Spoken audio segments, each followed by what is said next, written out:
retomamos nuestro estudio donde lo dejamos el domingo pasado.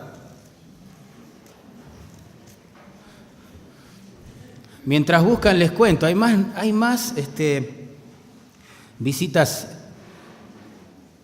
agradables del Señor hoy. Tenemos también entre nosotros al que fue el primer diácono de la iglesia. ¡Tremendo! ¿Dónde está don Germán? ¿Está por ahí, Germán? Aquí está, Germán Fischer y su esposa, ¿verdad? Marta. Él fue el primer diácono de la iglesia, hermano. ¿Cuántos años tiene, Germán? No. Tremendo. Tenemos el fundador de la iglesia, el primer diácono de la iglesia. Tenemos a nuestro misionero también, Dardo, querido amigo, hermano en el Señor, junto con su esposa Nancy y su hijito Santiago. ¿Dónde está Dardo? Aquí está. ¿Cuántos conocen a nuestro misionero en Campana? ¿Alguna vez lo saludaron? Así, hola Dardo. Ah, no todos. Dardo, ¿te podés poner en pie, por favor? Por él oramos siempre. Él está sirviendo al Señor en Campana y ahora también en Villa del Parque. Yo siempre digo, y para eso, ¿quién es suficiente? Por favor, sigan orando por él, que el Señor lo sostenga, a él, a su familia, su compañera fiel, que donde está él, está ella siempre, que Dios los sostenga, los use para su gloria. Bueno, bien, vamos ahora sí a la palabra de Dios, Apocalipsis capítulo 2, versículos 8 al 11 vamos a leer hoy. La carta del Señor para la iglesia en Esmirna.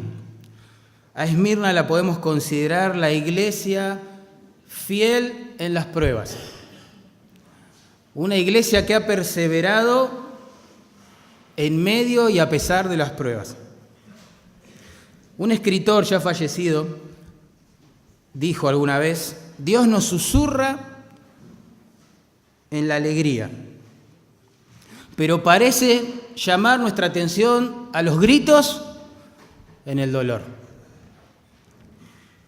Y eso es una paradoja, ¿no? Que en el contexto del dolor los cristianos crecemos. Nuestra fe se pule, se perfecciona, conocemos más al Señor.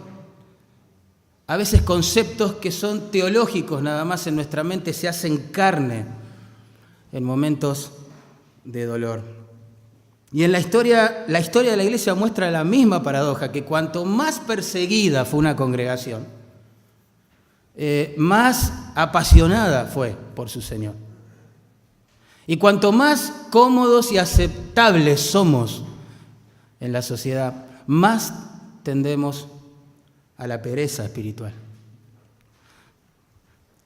La de Esmirna es una de las 2 iglesias, de un total de 7, que no recibe reprensión de parte del Señor.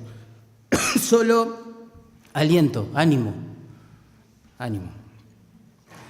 Los creyentes de Esmirna, hermanos, eran calumniados y entregados a las autoridades romanas por un grupo de judíos religiosos, a los cuales Juan en versículo 9, noten, llama sinagoga de Satanás.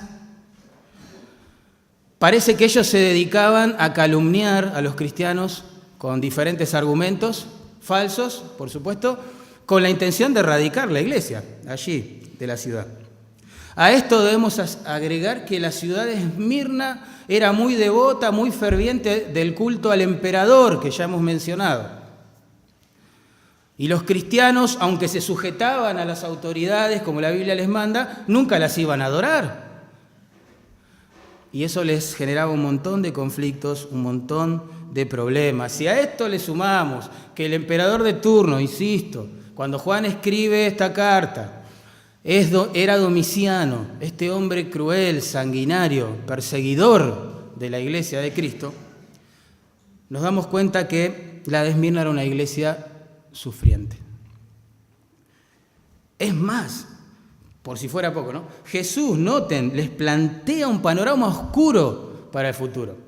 Él no es que se acerca con esta carta para decirles tranquilos, mañana todo será mejor. No, noten versículo 10, capítulo 2, verso 10.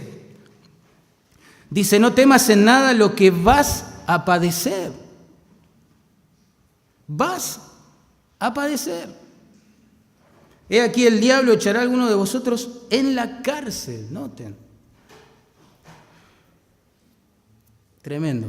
El Señor de la iglesia se acerca a su manada pequeña allí, sufrida, en Esmirna, y los anima con esta carta.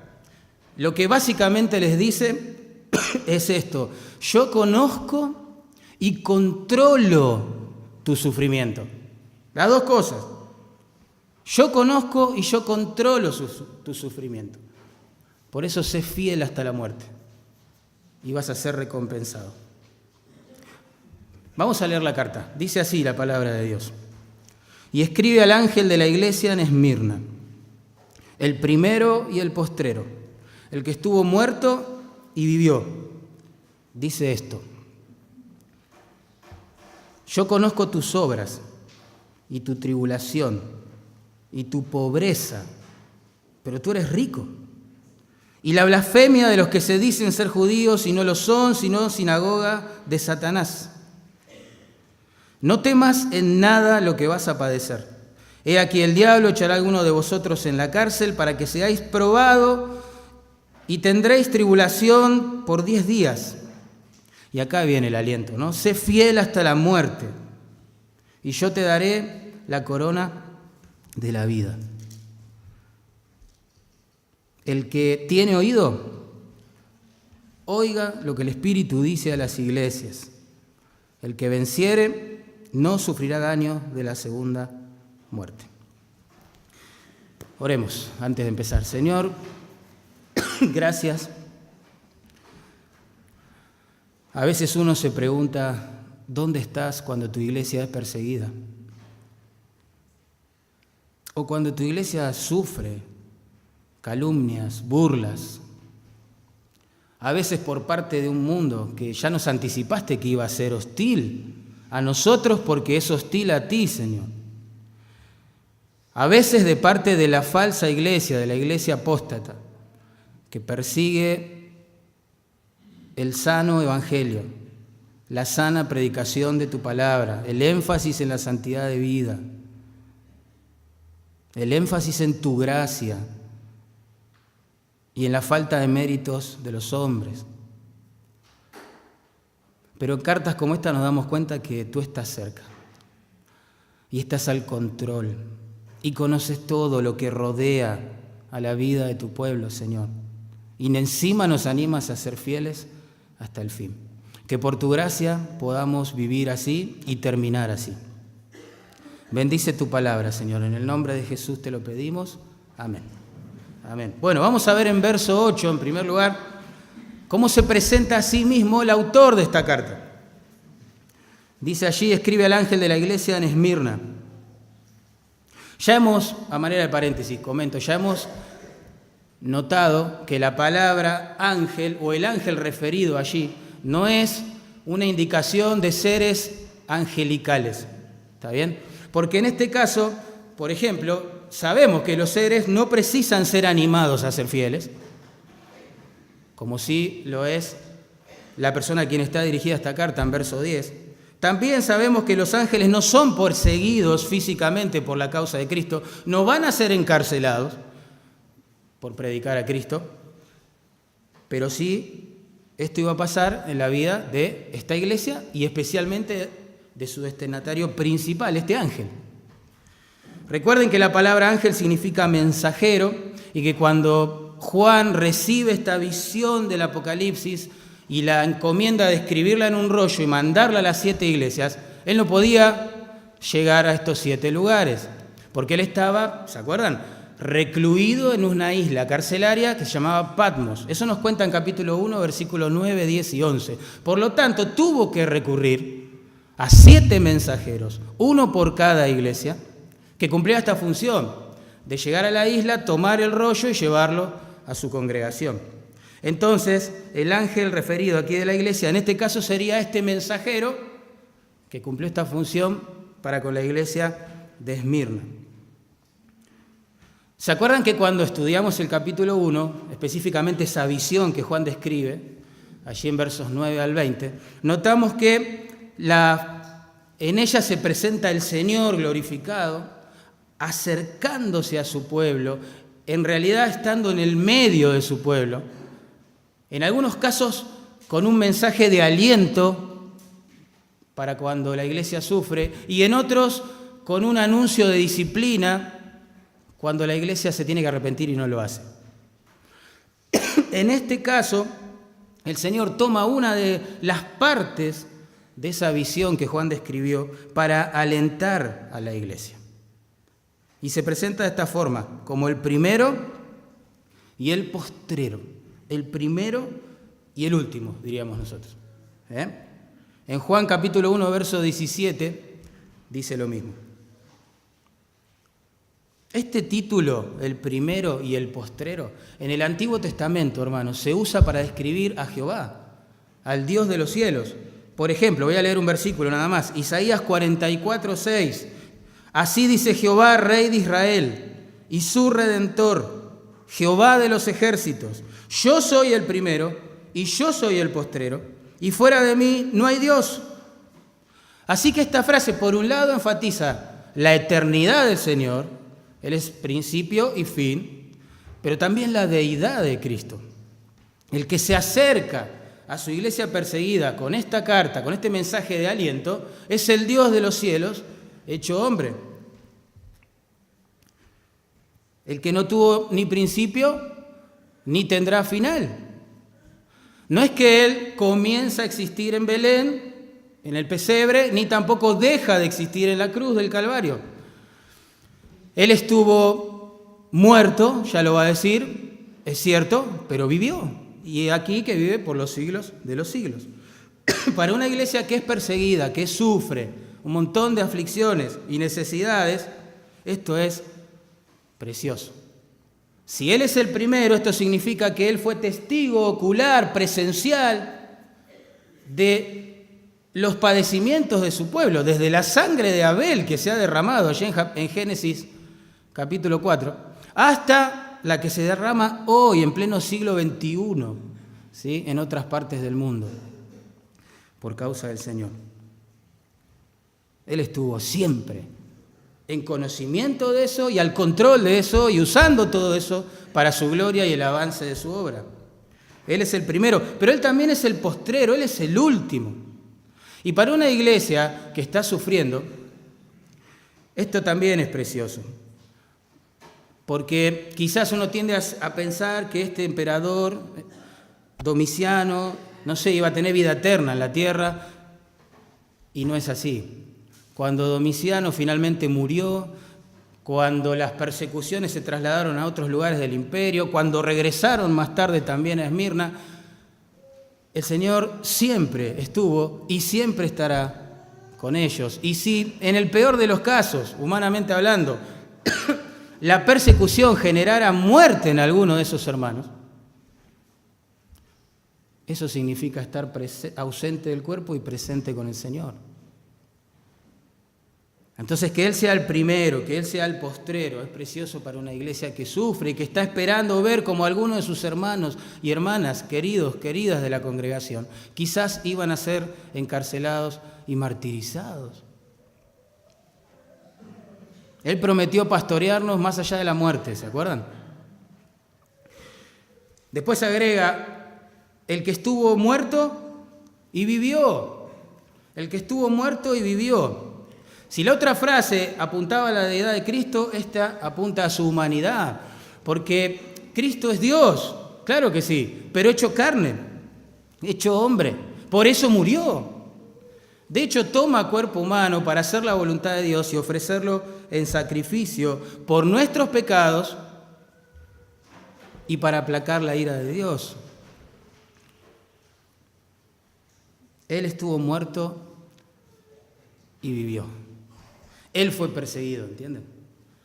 Él es el modelo de testigo fiel hasta la muerte por causa de la verdad. Él no se acerca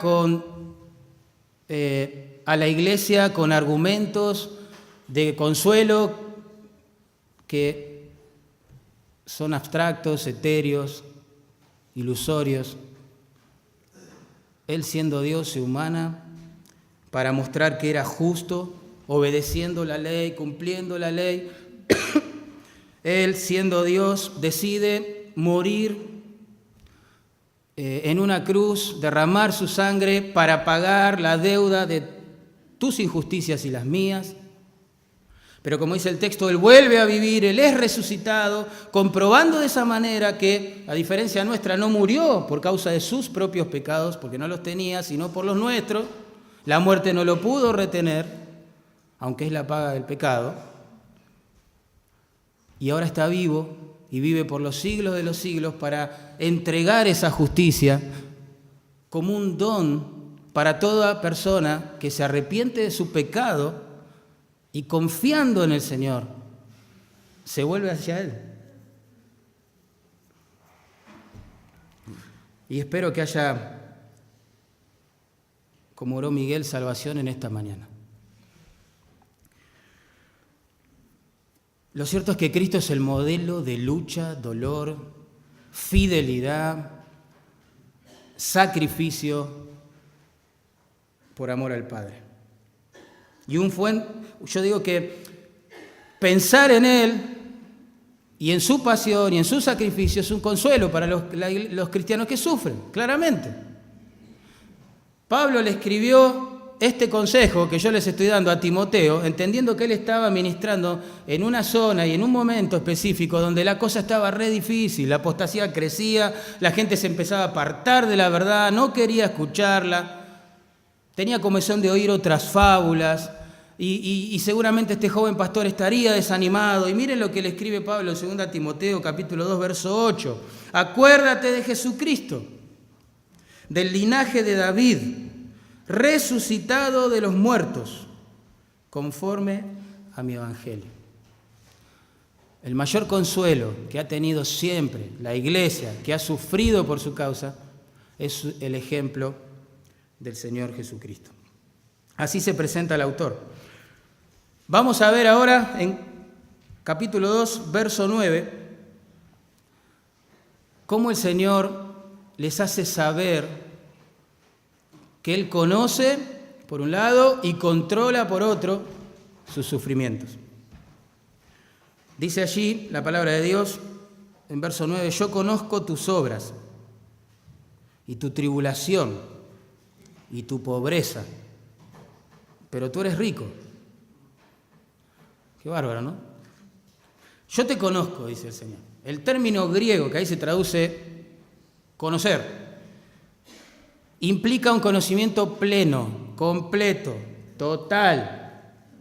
El Señor no es que llega a estas conclusiones luego de averiguar, preguntar, consultar a otros. No, Él está presente, Él está entendiendo, presenciando, conociendo el dolor de su pueblo en este caso.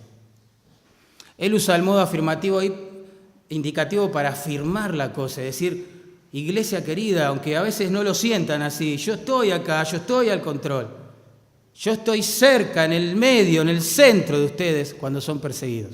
Qué bárbaro. Porque cuando uno sufre generalmente se siente desprotegido, descuidado, y qué precioso que es entender esto.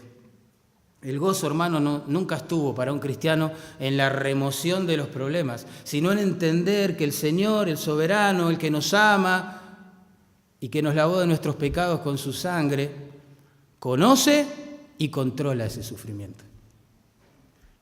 Por eso el Señor le dice, yo conozco en primer lugar, noten ahí, tu tribulación.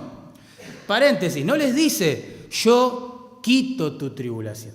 Yo voy a hacer que los días que vienen sean mejores. No les dice eso. Ese no es el argumento para alentarlos y consolarlos acá. El argumento es que Él lo conoce. Él está al tanto y al control. Yo conozco tu tribulación. La palabra que se traduce tribulación allí significa vivir bajo una carga pesada en el alma. Es la asfixia de nuestro mundo interior. Es sentirse bajo estrechez, como que uno no sabe para dónde ir en realidad, dónde está la puerta de salida a tanta presión. Y uno se pregunta, ¿por qué los cristianos en Esmirna vivían bajo tanta presión? Bueno, en el año 195, antes de Cristo, ya en Esmirna, se había construido un templo dedicado a la diosa Roma. ¿Sí?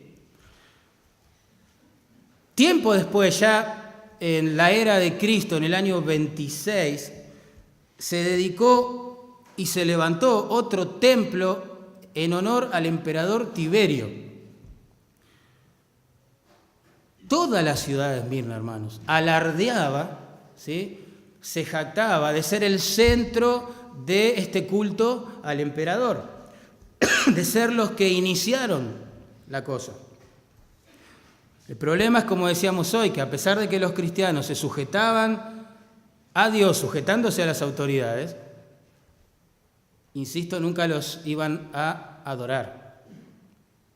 Y menos, como se exigía, llamarles Señor, soberanos. Jamás. Ellos dirían, Cristo es mi único Señor, Cristo es mi único soberano. Y claro, eso les traía un montón de inconvenientes, claramente. Los acusaban de ser rebeldes a las autoridades y por ende vivían en constante presión. Quizá no estaban en sus reuniones tan tranquilos como nosotros estamos hoy. Ellos no sabían si el culto dominical iba a terminar en paz, no sabemos. Quizás tenían que cantar en voz baja, no sé, no llamar mucho la atención.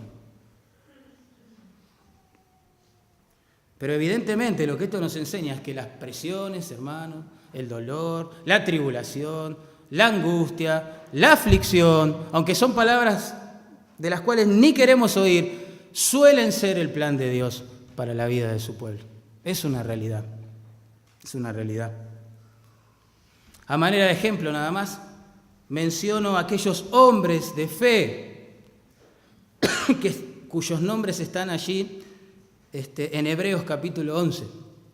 ¿Sí? Miren lo que la Biblia dice de ellos. Experimentaron vituperios y azotes, hasta cadenas y prisiones. Fueron apedreados, aserrados, tentados, muertos a espada. Anduvieron de aquí para allá cubiertos con pieles de ovejas y de cabras, destituidos, afligidos, maltratados. Y entre paréntesis dice la Escritura, de los cuales el mundo no era digno. Errantes por desiertos y montañas, por cuevas y cavernas de la tierra. Yo pregunto, ¿predicarías el evangelio de la confesión positiva, falso evangelio en Esmirna? ¿Irías a ese culto? ¿Observarías los rostros de las viudas quizás que empezaban a surgir, de los huérfanos, y les dirías, hermanos, aquí lo que falta es fe, vamos a conquistar juntos, tomemos Esmirna para Dios, solo declaremos que muera Domiciano y él va a morir y cesará la persecución? ¿Dirías algo así? Cuando el mismo Señor desde la gloria les está diciendo, van a padecer. Si uno no puede decir algo así, tirar un mensaje así, es porque no viene del cielo. No solo conocía la tribulación que enfrentaba esta iglesia del Señor, sino que conocía su pobreza. Noten, dice, yo conozco tu pobreza. Hago el mismo paréntesis.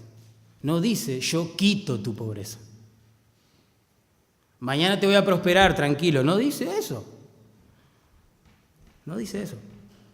Yo conozco tu pobreza. Yo estoy al control de tus necesidades. Eso sí, les dice. La palabra que se traduce pobreza ahí, hermano, describe en Lucas 16:20 a Lázaro. ¿Se acuerdan? Aquel mendigo que para sobrevivir tomaba las migajas que caían de las mesas de otros. No está hablando de alguien que no llega a fin de mes, está hablando de alguien que no llega a principio de mes. Una necesidad extrema que quizás ni conocemos, por la gracia de Dios, todavía nosotros. ¿Por qué los cristianos se empobrecían? Allí en Esmirna. Bueno, saben que Esmirna, paradójicamente, en tiempos del Nuevo Testamento, Y a causa de su belleza, digamos, ¿sí?, arquitectónica y su prosperidad material, llegó a conocerse como la ciudad dorada de Asia. Los escritores antiguos alababan la ciudad por ser la más bella de toda Asia.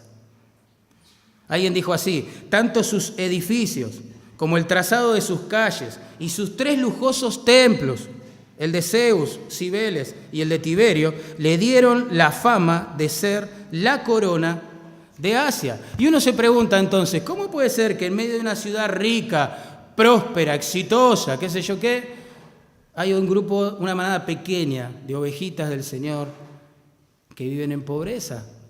¿Qué estaba pasando allí? ¿Por qué empobrecían los cristianos? Es por causa de Cristo.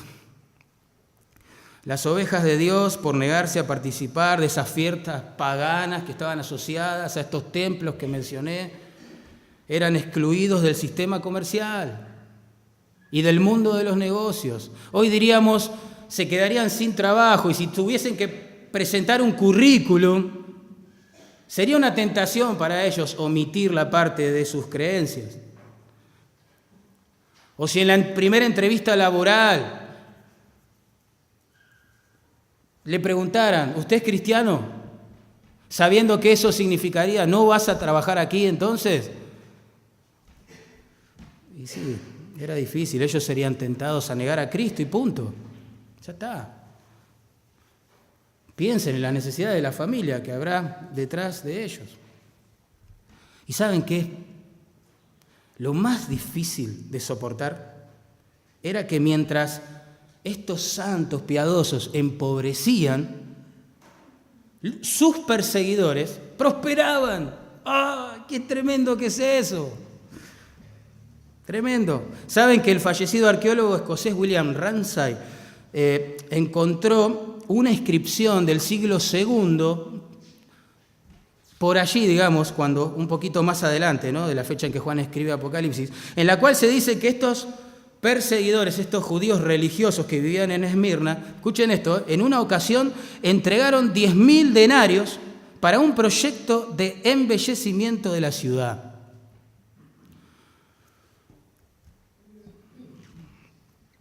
Difícil, ¿no?, ser creyente en Esmirna. Esto no le pasó solo a los creyentes en Esmirna. En el Salmo 73, versículos 2 y 3, un hombre llamado Asaf, quien era el líder o uno de los líderes de la alabanza a Dios en el pueblo de Israel, compartió su testimonio. Dijo así: en cuanto a mí, casi se deslizaron mis pies. Por poquito, diríamos nosotros, resbalaron mis pasos.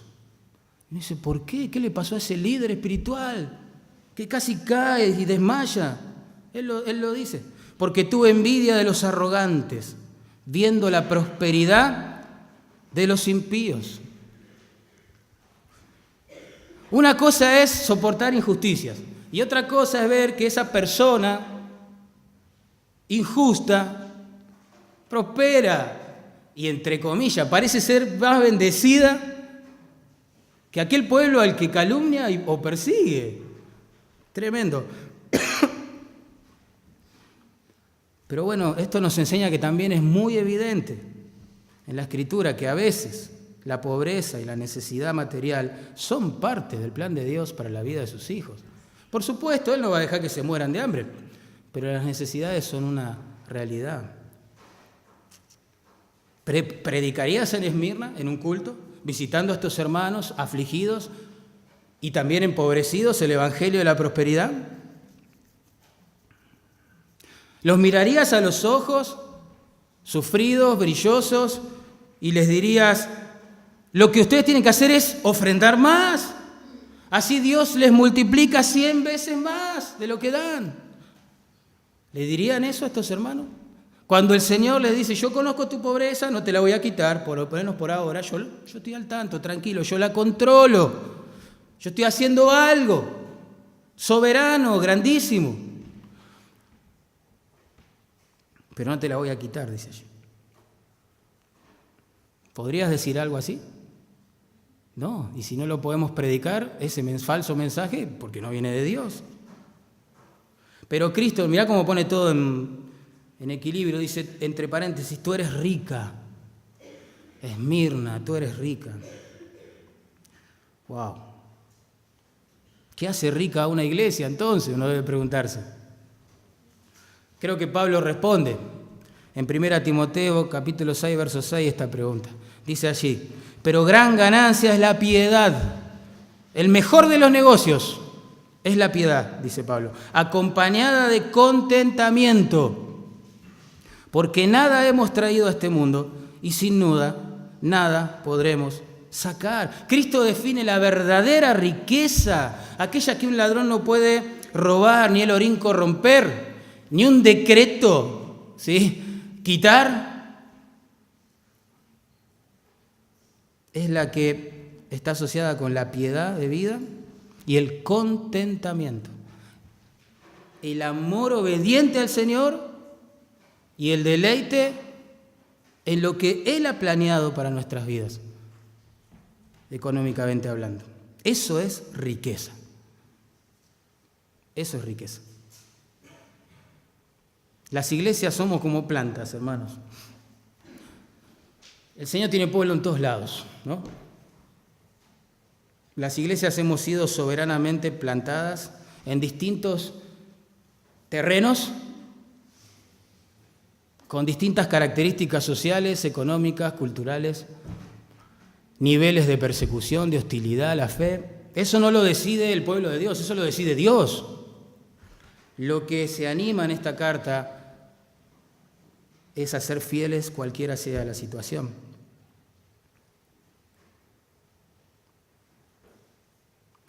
¿Saben cuántas personas conocí que han venido a esta iglesia solo porque tenían un interés económico y pensaban que si ellos ordenaban, comillas, sus vidas, no sé qué, la moralizaban un poquito más, dejaban algunos vicios y cosas así de lado, Dios los tenía que bendecir y los iba a prosperar? ¿Saben cuánta gente conocí así? Y que dejaron de venir y uno les preguntaba, ¿por qué? Sí, ¿por qué? Dios no me escucha, dice. Dios no me sacó de este pozo económico en el que estoy. Como si alguien hubiese prometido eso, ¿no? Qué triste, Dios promete algo mucho mejor que eso. Él se mete en el pozo económico con nosotros y nos dice, yo conozco esto, yo lo controlo, yo estoy haciendo cosas que vos ni te imaginás, son soberanas, tienen que ver con mi gloria, tienen que ver con la salvación de las almas, tienen que ver con tu propia santificación, crecimiento, madurez, temor de mi nombre.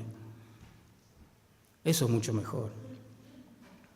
Yo conozco también a los que te persiguen, le dice a Esmirna. La blasfemia de los que se dicen ser judíos y no lo son, sino sinagoga de Satanás. Quizás la Nueva Traducción Viviente pescó el sentido de esta frase y lo expresó de una manera más clara. Se los leo. Dice así, sé cómo te calumnian los que dicen ser judíos, pero no lo son, porque su sinagoga le pertenece a Satanás. La palabra que se traduce blasfemia ahí literalmente significa hablar en contra, es un hablar dañino, es hablar para hacer daño. Hay gente así, ¿no? De hecho, la palabra diablo, diabolos en griego, significa calumniador. Es la obra del diablo. Cada vez que vos y yo hablamos para lastimar, estamos haciendo la obra del diablo. Y esto es lo que hacía esta gente. Calumniaban, blasfemaban, hablaban para lastimar a la iglesia, ¿sí? Los acusaban delante de las autoridades civiles diciéndoles, ellos no adoran al emperador. Cierren las puertas de la iglesia, suspendan sus reuniones, son traicioneros al imperio. Ellos no adoran a Zeus, ellos no adoran a Cibeles. Ellos dicen que solo hay un Dios.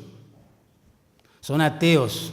No conviene que su influencia se esparza en este imperio. Así pensaban.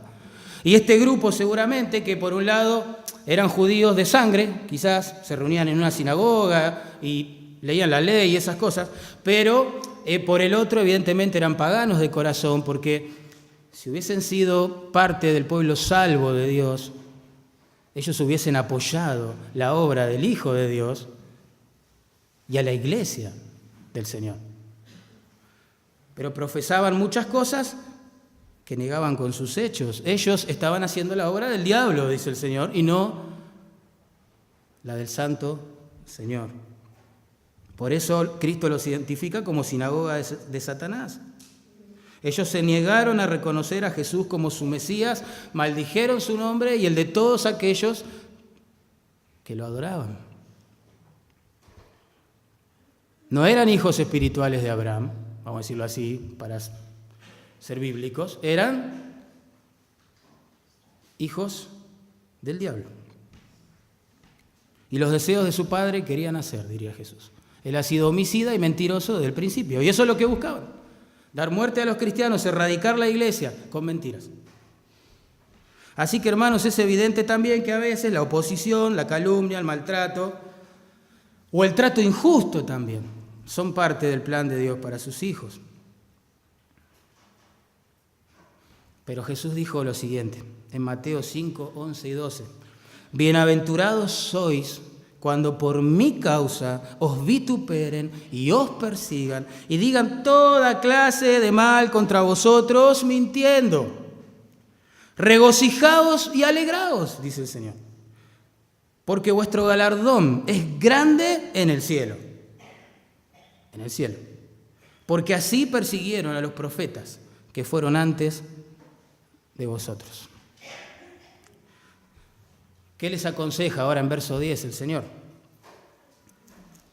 Ya les mostró que Él está en conocimiento y al control de sus sufrimientos.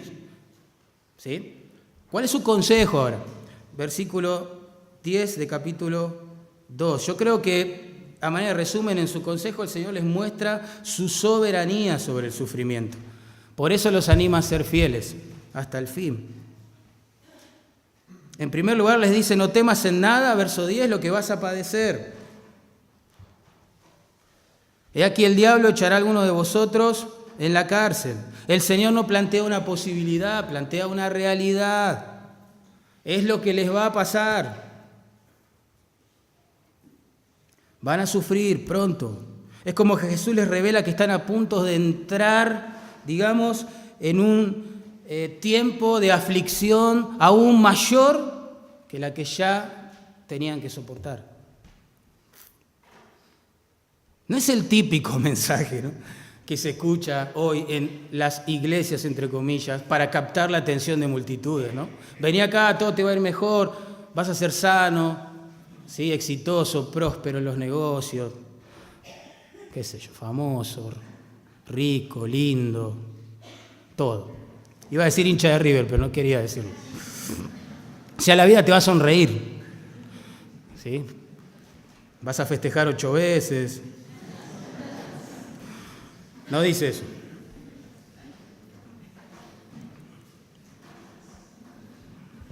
¿Saben? Es más, el término ahí, echará, el diablo echará a alguno de vosotros en la cárcel, es muy ilustrativo. Porque en las cárceles de máxima seguridad, en aquel entonces, se accedía solamente a su interior por un agujero cuadrado que había en el techo. El techo de la perspectiva del prisionero, el piso de la perspectiva del soldado que allí lo arrojaba. Pronto Satanás iba a arrojar a algunos de los creyentes por esa abertura a una celda de máxima seguridad. ¡Wow! Como si fueran criminales los cristianos. Seres peligrosos. Qué triste que es. Qué triste. Si todavía no se anotó, hermano, hermana, en el grupo de WhatsApp de los jóvenes mayores, hágalo, porque todas las mañanas, absolutamente todas, nos llega un informe con pedidos de oración respecto de hermanos que hoy, en el siglo XXI, están padeciendo estas cosas. Tenemos que orar por la iglesia perseguida. Les pasa a ellos, nos pasa a nosotros. Somos un cuerpo. Si el nombre del Señor es perseguido en un lugar, nos tiene que doler a nosotros porque es nuestro mismo Señor. Yo estoy trabajando con mi corazón, con eso. porque reconozco que por mucho tiempo he sido indiferente a estos pedidos de oración. Pero me doy cuenta todo el tiempo en el Nuevo Testamento que tenemos que orar unos por otros. Somos débiles, frágiles. Hermanos, necesitamos la ayuda del pueblo de Dios en oración. Lo cierto es que Cristo acá les está anunciando un periodo de sufrimiento. Y uno se pregunta, ¿pero no eres soberano, Señor? ¿No eres el primero y el último? ¿No eres el que murió y ahora vive? Es decir, nada puede frenar tu poder, haces lo que quieres. ¿Por qué directamente no te acercas a nosotros para eliminar la tribulación? El predicador inglés Spurgeon, ya fallecido, pasaba, según sus biógrafos, grandes periodos de enfermedad y dolor tremendo en sus articulaciones, cosa que lo llevaba a la depresión. En una de esas etapas oscuras de su vida, él escribió esto, miren qué lindo. Dice, cuando el avance de un cuerpo de soldados es detenido por un fuego hostil que esparce dolorosas heridas por todas partes, entendemos que este es un incidente natural de la guerra. Claro, el enemigo ataca, obvio. Pero si un comandante detiene sus propias tropas en medio de la batalla y procede con sus propias manos a eliminar a algunos de sus más celosos soldados, ¿acaso no nos quedaríamos desconcertados tratando de entender sus motivos? Así estaban los hermanos de Esmirna. Pero ahí no termina. Dice, felizmente para nosotros, la dicha no depende de entender los motivos soberanos, porque se nos capacita para creer lo que no somos capaces de explicar y nos contentamos con dejar 1000 misterios sin resolver antes que tolerar una sola duda en cuanto a la sabiduría y a la bondad de nuestro amoroso Padre Celestial. ¡Qué precioso! Yo pensaba en tantos hermanos, ¿no?, que no les alcanza una palmadita en la espalda por la situación que viven. Tampoco alcanza que les digamos, ya va a pasar esto, mañana va a ser mejor, porque no lo sabemos si va a ser mejor. ¿Cómo vamos a hablar con esa liviandad una persona que tiene un cáncer terminal, una afección física que lo va a acompañar el resto de su vida, que acaba de perder a su esposo, un ser querido, un hijo? La vida es tremenda acá. Romanos capítulo 8 dice que aún la creación gime para que venga el Señor, para ser liberado de todo este lío que ha producido el pecado.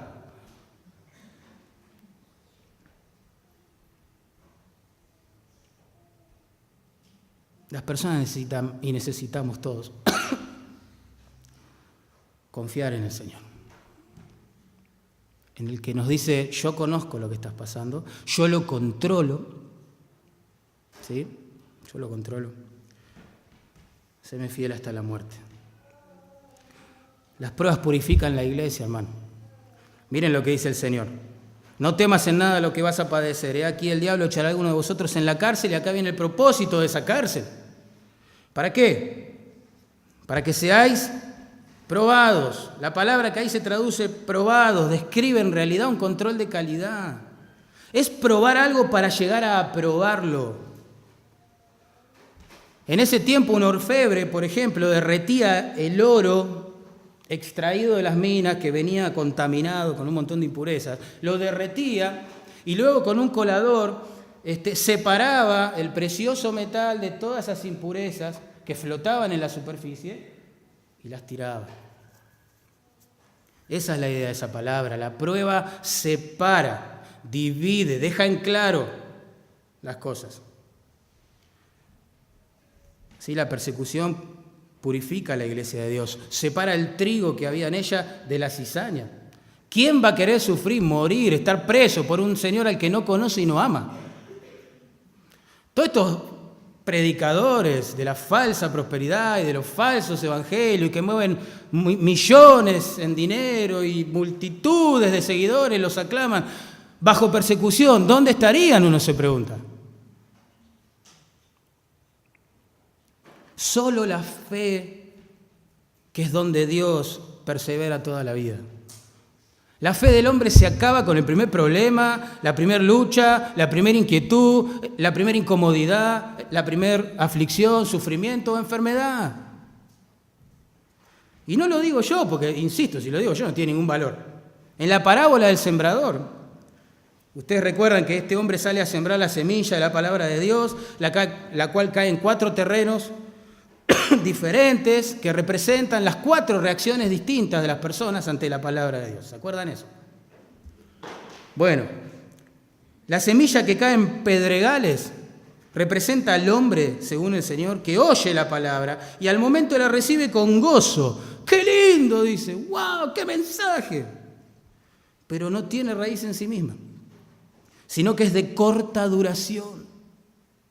Pues al venir la aflicción o la persecución por causa de la palabra, tropiezan. Se acabó la fe. La fe falsa es de corta duración. La fe que viene de los cielos es un don de Dios. Nos acompañará hasta el día de Jesucristo. Porque es de Él. Depende de Él. La semilla que da fruto, a manera de contraste, describe al hombre, según Jesús, Lucas 8:15, que retiene la palabra oída y da fruto con perseverancia. ¿Ven la diferencia? Insisto, la fe que es de corta duración es falsa. La fe que viene de Dios persevera. Y esto no significa que la fe que viene de Dios produce un santo perfecto, hecho a la imagen de Cristo instantáneamente, un hombre que nunca va a pecar, nunca va a caer, nunca va a temer, nunca... No estamos hablando de eso. Por favor. Estamos hablando de los méritos de Dios en esta fe que persevera, que es preservada por Él, por la cual Él intercede, ¿no?, en momentos de debilidad por cada uno de nosotros. Y no estamos hablando de nuestros pobres, insuficientes méritos. La persecución purifica a la iglesia, desenmascara la fe fraudulenta, pero también desarrolla la fe verdadera, ¿no? Mientras el diablo echaba a algunos en la cárcel, dice el Señor, yo te estoy purificando, iglesia amada. Esto significa que mientras el diablo golpea al pueblo de Dios, Dios lo moldea bajo un mismo hecho, la misma cárcel, la misma persecución. Dios es soberano sobre el sufrimiento de su pueblo.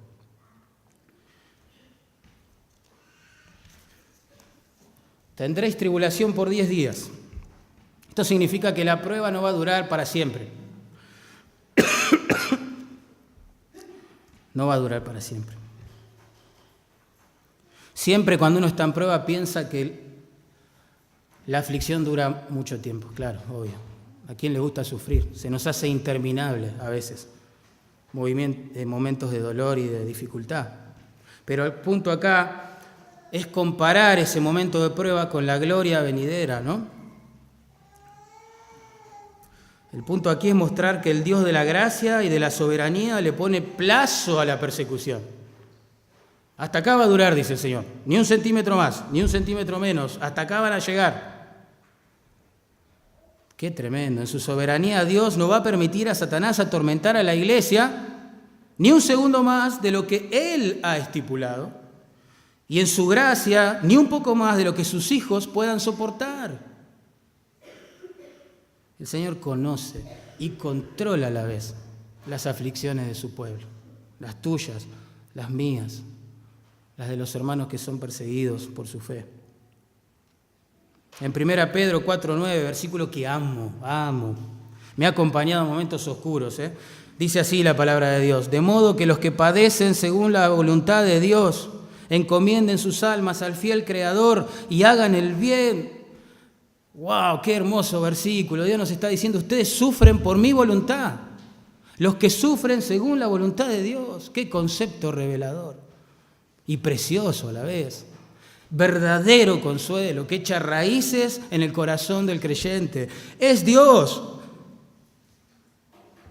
Él me va a sostener. Él está al control. No se le escapó esta situación. Es más cómodo para nosotros decir que Dios permite las cosas. Y es cierto que en su soberanía algunas funcionarán así. Pero es más bíblico decir que es por su causa. ¿Y saben qué? A la larga es mejor. ¿Saben por qué? Porque si Dios permite esto, mañana va a permitir aquello, permitirá lo otro, y se le escapará aquel detalle y el otro y aquel, y uno vive desorientado, pero no, Dios no es así. Dios es soberano, no pide permiso, ni perdón. Él es glorioso, Él hace cosas tremendas. Hermano, tu historia, mi historia, breve aquí en la tierra, es parte de su gran historia. Él te va a usar a vos, Él me va a usar a mí, tus alegrías y tristezas, mis alegrías y tristezas, para glorificar su nombre, esparcir su palabra, salvar almas, revelarte a tu corazón, no sé.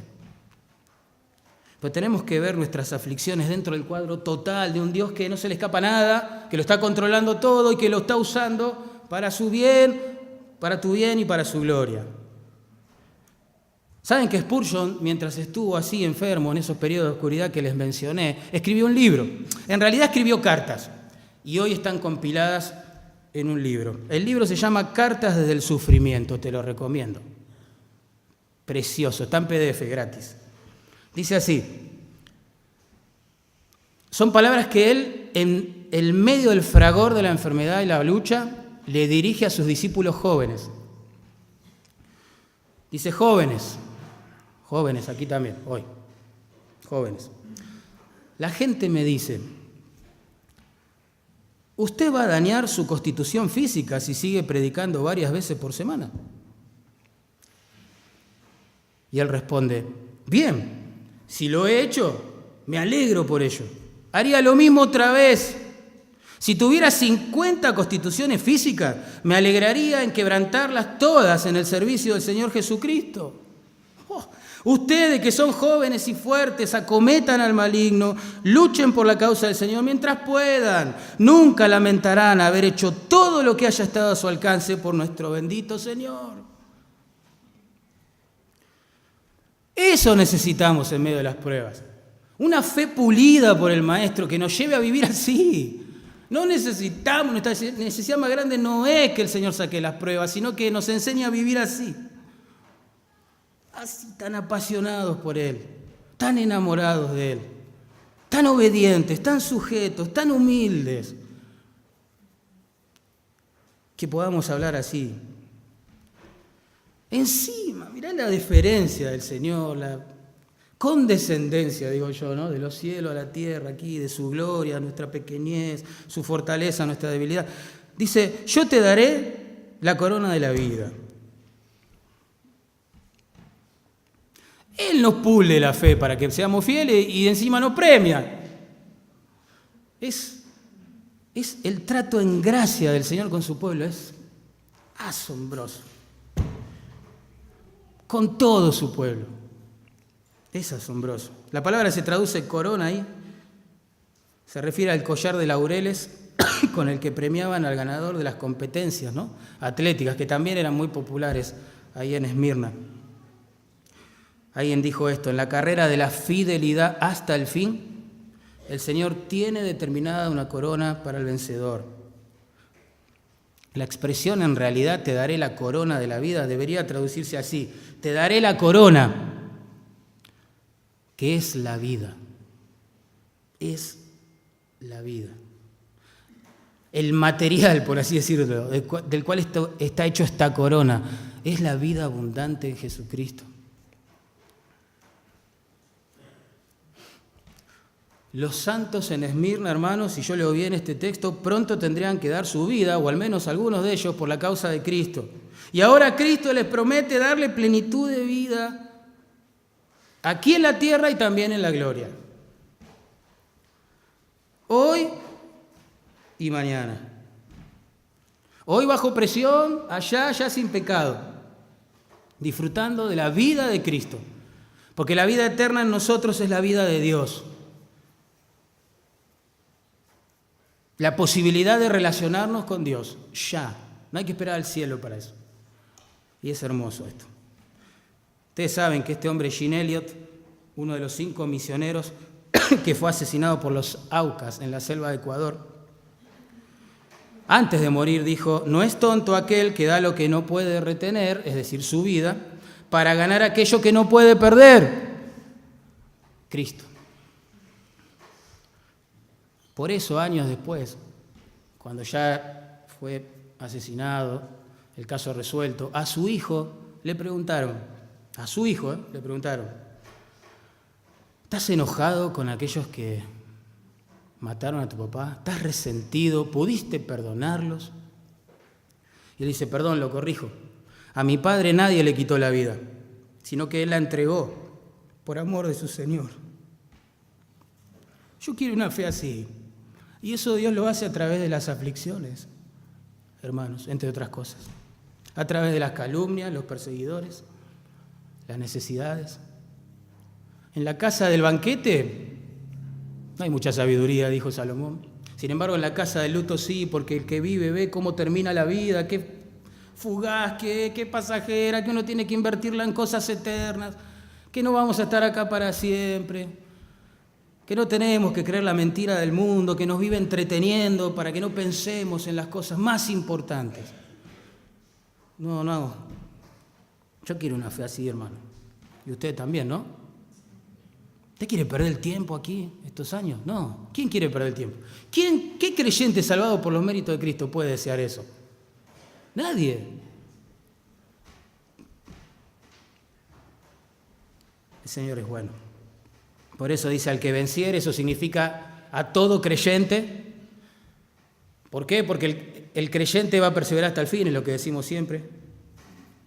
Él es vencedor porque, según 1 Juan 5:5, ha creído que Jesús es el Hijo de Dios. Y esa fe lo vincula con quien ha vencido a la muerte, a Satanás, al mundo, nuestro pecado, todo ha vencido, sobre todo, y somos vencedores por Él. El creyente no sufrirá daño, dice allí, de la muerte segunda. La expresión es súper enfática. El Señor le quiere asegurar a esa parte de su iglesia que quizás iba a morir pronto por su causa, que nunca, jamás, de ningún modo serán dañados, tocados, afligidos, lastimados por la segunda muerte. ¿Qué es la segunda muerte? En Apocalipsis 26 se responde esta pregunta. Esta es la muerte segunda. El que no se halló inscrito en el libro de la vida fue lanzado al lago de fuego. ¿Qué es la segunda muerte? Es la eterna separación entre la persona y Dios para siempre, por toda la eternidad, en el lago de fuego.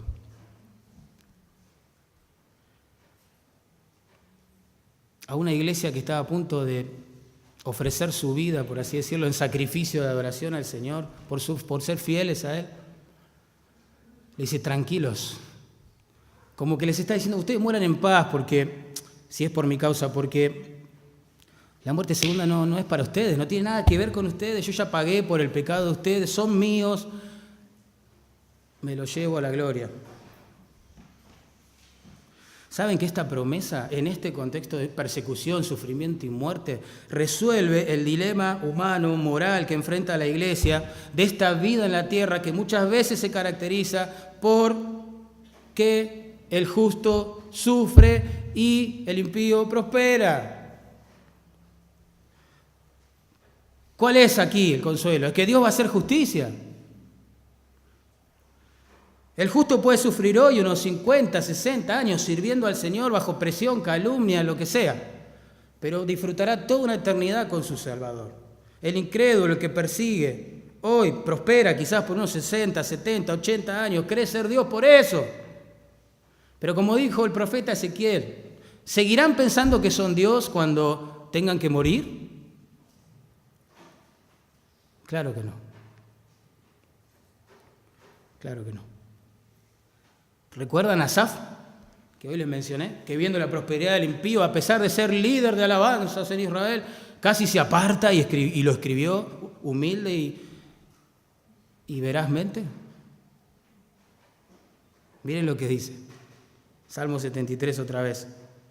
Él nos cuenta que su lucha con este dilema moral del justo que llora y sufre mientras el impío ríe y prospera, duró hasta que, entrando en el santuario de Dios, comprendí el fin de ellos.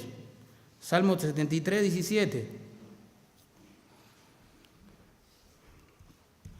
En otra carta, pero no escrita por Spurgeon ahora, ni por John Bunyan, que a veces se las leo también, sino por el varón de dolores, aquel que fue experimentado en quebrantos, el Señor Jesús, que fue dirigida también en ese caso a un pueblo que sufría persecución, como eran los hebreos que creían en Cristo, les dijo estas palabras: no perdáis vuestra confianza, que tiene grande galardón, porque os es necesaria la paciencia, para que habiendo hecho la voluntad de Dios, obtengáis la promesa, porque aún un poco, y el que ha de venir, vendrá y no tardará. El justo, por la fe, vivirá. El que tiene oído, dice allí el versículo 11, creo que todos lo tenemos, oiga, oiga. El tiempo y el modo verbal allí comunica la idea de que el Espíritu Santo todo el tiempo está tratando estos temas con la iglesia. Todo el tiempo está hablando, todo el tiempo está haciendo oír su voz a toda su iglesia, pero también a cada miembro en particular, a vos y a mí. Busca un llamado individual. Por eso hay un pronombre singular: el que tenga oído. Sí, esta carta es para toda la iglesia en Esmirna, para toda la iglesia en Carapachay, pero también para mí y para vos. Si estás sufriendo, el Señor se acerca a vos y te dice: yo conozco tu sufrimiento, yo lo controlo. Estoy haciendo cosas grandes a través de eso. Algunas te daré a conocer, otras nunca lo sabrás. En la eternidad lo sabrás. Tu parte es ser fiel hasta la muerte. Saben, en algún momento de tu vida, yo estoy seguro y de la mía, si somos creyentes, todos le dijimos al Señor esto: Señor, yo voy a vivir para ti ahora, ¿o no? Yo, Señor, me comprometo, estoy dispuesto a ir a donde quieras que vaya, estoy dispuesto a hacer lo que quieras que haga, decir lo que quieras que diga. Señor, te entrego mi vida, mi familia, mis bienes, mi tiempo, mi carrera, mi profesión, todo en tu altar, Señor, todo.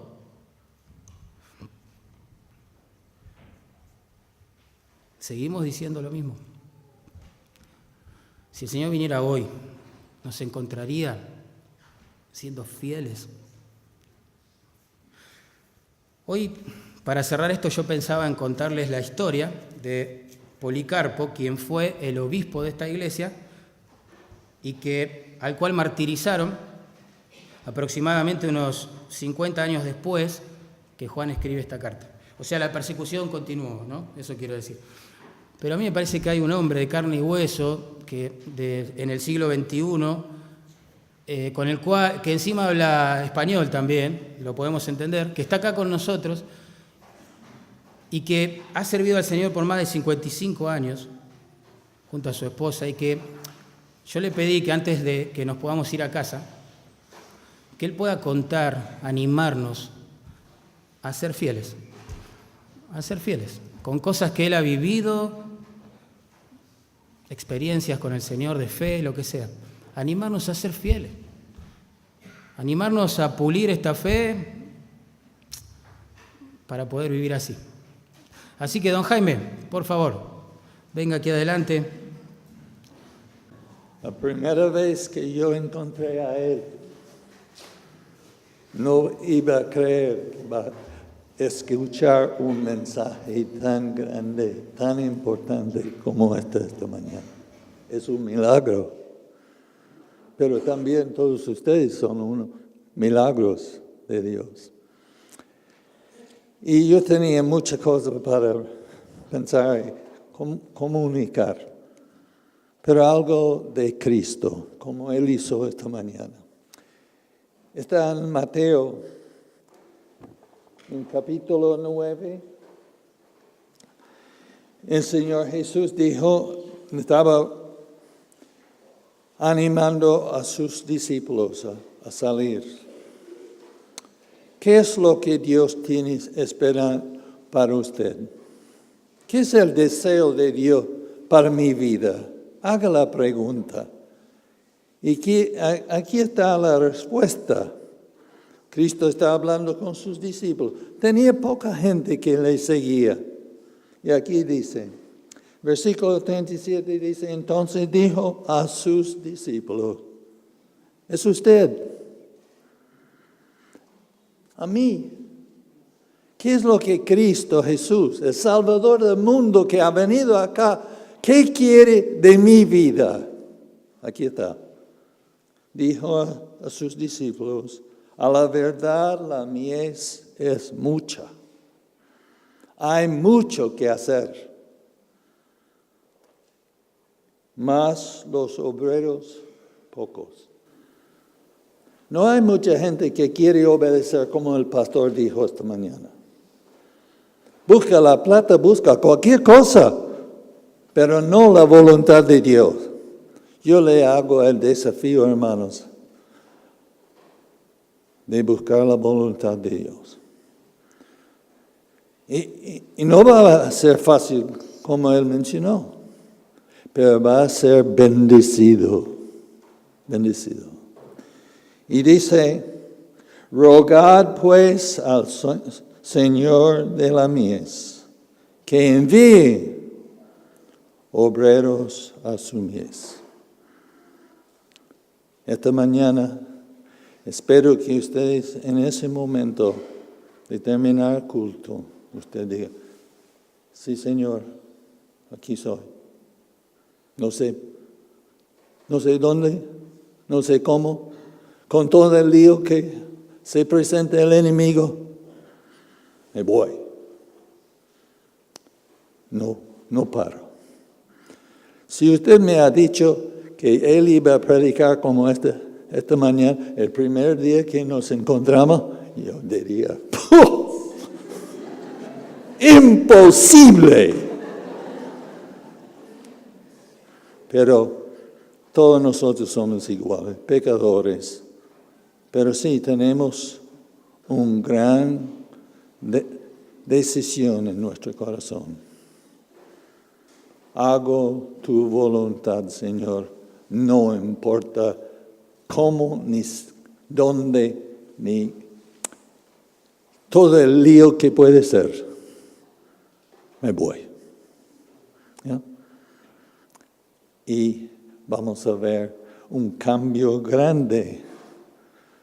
Dice rogad. No es de decir, bueno, quizás puede ser rogar, Señor Jesús. Toma mi vida y me lleva por el mundo, no importa dónde sea. ¿Estamos de acuerdo? Ponemos de pie, hacemos el voto delante de Dios esta mañana.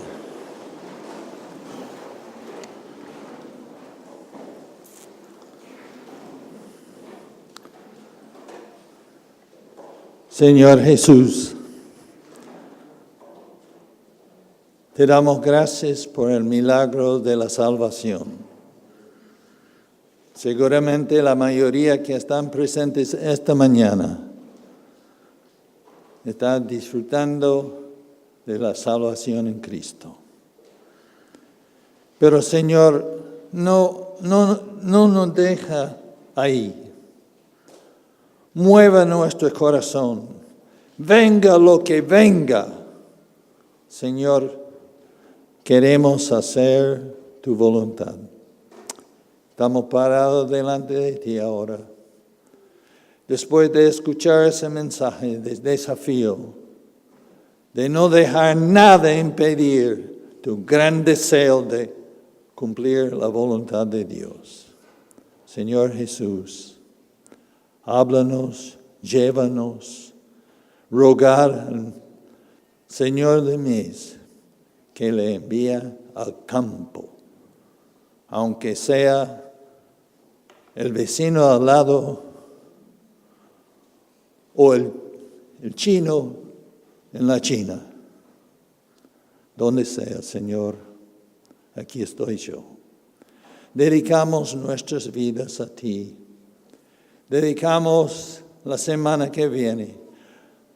Algunos están pasando grandes luchas, pero ayúdales a recordar lo que hemos escuchado de la palabra de Dios esta mañana.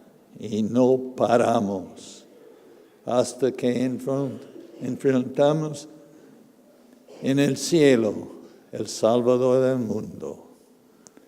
Y Él diga, bienvenido, buen siervo. Te agradecemos, Señor, por hablarnos esta mañana.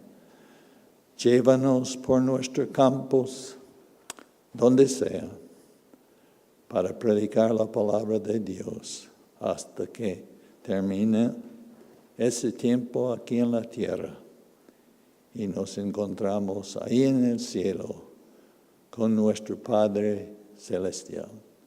Te agradecemos en el nombre de Cristo Jesús. Amén.